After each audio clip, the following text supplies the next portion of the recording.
एक बार फिर से माननीय नीतीश कुमार राजद में आ गए हैं और उन्होंने भाजपा का साथ छोड़ दिया है और राजद के दामन उन्होंने पकड़ लिया है। इस कदम को आप कैसे देखते हैं? धन्यवाद मुझे यह मौका देने के लिए कि अभी इस प्रकार के प्रश्न आप मुझसे पूछ रहे हैं। मुझे लगता है कि यह नीतीश कुमार जी के द्वारा ये जो कदम लिया गया है वो काफ़ी सराहनीय है। सराहनीय इस मायने में मैं सोचता हूँ कि आज उनके पास विकल्प कुछ नहीं था। जिस भारतीय जनता पार्टी के साथ इन्होंने जो सरकार बना रखी थी, वहाँ पे इनको लग रहा था कि कहीं ना कहीं तनाव की स्थिति है इनके लिए, और ये जो तनाव की स्थिति ऐसी हो गई थी कि इन्होंने भारतीय जनता पार्टी का दामन छोड़ के राष्ट्रीय जनता दल का दामन थामा और तमाम सहयोगी जो क्षेत्रीय दल थे उनका दामन थाम के इन्होंने सरकार बनाया है और क्लियर मैंडेट के साथ जो चाहिए था इनको बिहार में एक सशक्त जो सरकार है इन्होंने देने का काम किया है। लेकिन भाजपा ने इसे मौका प्रस्त करार दिया है। भाजपा का आरोप है कि नीतीश कुमार ने धोखा दिया है, लोकतंत्र का अपमान किया है।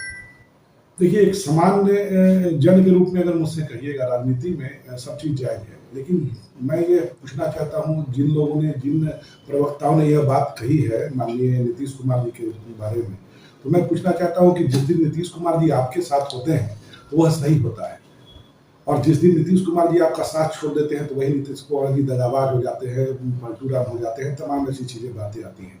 तो मुझे लगता है कि मेरे घर में अगर कोई स्थिति अगर होती है जो विषम स्थिति होती है किसी के कारण, तो मैं इतना स्वतंत्र हूँ कि मैं अपने घर की रक्षा कैसे करूँगा। तो यहाँ नीतीश कुमार जी के साथ भी वही हुआ है। जिस दिन उनको लगा है कि आज सरकार में जो उनके जो सहयोगी हैं वो इनके खिलाफ जा रहे हैं, तो इन्होंने उनका दामन छोड़कर एक राष्ट्रीय जनता दल के साथ तमाम लोगों का दामन थामा और एक सशक्त सरकार देने का इन्होंने प्रयास किया है, और जो कि एक कॉमन जनता भी इस चीज़ को जानती है, एक सामान्य जनता भी बिहार की अजान इस तरीके की बात ऐसी कुछ नहीं है। और मुझे लगता है कि नीतीश कुमार जी का यह बहुत ही सराहनीय कदम है और बिहार के हित में। माननीय मुख्यमंत्री नीतीश कुमार ने कहा है कि भाजपा जो उनकी पार्टी को समाप्त करना चाहती थी, क्या लगता है? आप इस चीज़ को मीडिया पर तो सभी भली भांति जानते हैं कि किस प्रकार से जो पिछला जो विधानसभा चुनाव हुआ है उसमें उनके जो सीट्स जो है वो कैसे घटे हैं, जिनका प्रयोग किया गया है उनको हराने में, और कैसे कैसे षड्यंत्र जो रचे गए हैं। तो देखिए, राजनीति में अगर सब चीज़ जायज भी कुछ कहेंगे तो आप जनता के नज़र से यह चीज़ आता है सामने, और जनता ने उनको अगर कम सीट दिया उस दौरान, तो उस दौरान कहीं ना कहीं षड्यंत्र के शिकार नीतीश कुमार जी हुए, और खड़ी इसका परिणाम खुशी कितना। देखिए, एक युवा होने के नाते मुझे लगता है कि प्रदेश का जो नेतृत्व है वो युवा करे, लेकिन युवा का नेतृत्व हो, लेकिन कहीं ना कहीं जो राष्ट्रीय स्तर के और प्रदेश स्तर के जो हमारे जो राजनीति हैं जिनको इस चीज़ का अनुभव है, उनका सानिध्य भी मुझे मिले, मैं यह, और तेजस्वी यादव जी को भी मिले। तो मुझे लगता है कि संरक्षण हमें सबों का मिले। जो इसमें बहुत अच्छे पॉलिटिशियन है हमारे यहाँ, वो माननीय नीतीश कुमार जी हो, लालू प्रसाद यादव जी हो, तमाम ऐसे कद्दावर जो नेता हैं, लेकिन जहाँ तक एक ओजस्वी के रूप में अगर हम देखना चाहते हैं तो वही ओजस्वी आज राजनीतिज्ञ हमारे यहाँ तेजस्वी यादव जी हैं। स्पष्ट रूप से मैं नहीं कहता हूँ, भले ही मैं आपके चैनल के माध्यम से यह बताना चाह रहा हूँ, लेकिन यह लोग सर्वविदित है कि आज तेजस्वी यादव जी एक्सेप्टेबल है और कंप्लीटली एक्सेप्टेंस है इनका।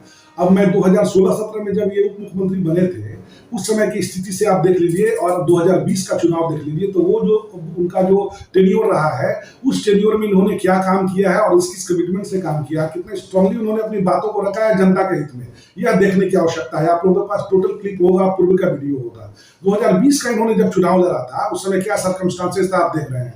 अकेला वो बंदा पूरी जगह पे घूम के हेलीकॉप्टर से घूमते रहे, और हर जगह पे जहां जहां पे उनके प्रत्याशी थे वहां पे गया, और क्राउड का जो एक्सेप्टेंस था, क्राउड के बीच में इनके जय घोष जो लगते थे, वह कहीं ना कहीं जनता के बीच में इनका एक्सेप्टेंस को सिद्ध करता है। आज भी आप देखिए कि जिस दिन शपथ हो रहा है, शपथ ग्रहण का है, तो लोगों के बीच में जो खुशी थी वो मैं नहीं कर रहा हूँ, आप ही लोग मीडिया बंधु बताते हैं, आप ही लोगों की लाइव हमें कॉमन मास जो है जनता देखती है। तो उसमें जो लोगों का एकत्रीकरण क्यों है, लोग इकट्ठे क्यों है, जय घोष तेजस्वी यादव का क्यों लग रहा है? अगर कहीं कलेक्टिव लोग रहेंगे तो 10, 20, 50 के लोग रहेंगे, हजारों और लाखों की संख्या में कोई आकर किसी का जय घोष नहीं करता है, कोई प्री प्लान नहीं होता है, जब तक उसके बारे में और व्यक्ति विशेष की एक्सेप्टेंस नहीं होती है। तो मुझे लगता है कि तेजस्वी यादव के लिए पूरी जनता तैयार है और मुझे लगता है कि भविष्य के वो सबसे युवा जो हमारे जो मुख्यमंत्री बनने जा रहे हैं 2025 में, मैं यह चाहूंगा कि तेजस्वी यादव जी इस मुख्यमंत्री के पद पे आसीन हो। अपना नाम बताइए। मेरा नाम मनीष मनी भारतीय है, नेता है ना? मैं सामाजिक कार्यकर्ता हूं और मुझे राजनीति में अब मुझे लगता है कि आने वाले समय में बिहार के प्रदेश की राजनीति में मैं बहुत अच्छे तरीके से भागीदारी दूं अपना, और आप सभी मीडिया बंधु को और तमाम ऐसे लोगों से मैं आग्रह करता हूं कि मैंने जो बातें कही हैं वो हर जगह मतलब आप लोगों के माध्यम से पहुंचे। पॉजिटिव सोच लेके एक सामान्य नागरिक के रूप में मैं अपनी अंतर्भावना को आप लोगों के सामने व्यक्त कर रहा हूँ। धन्यवाद। जय हिंद, जय भारत।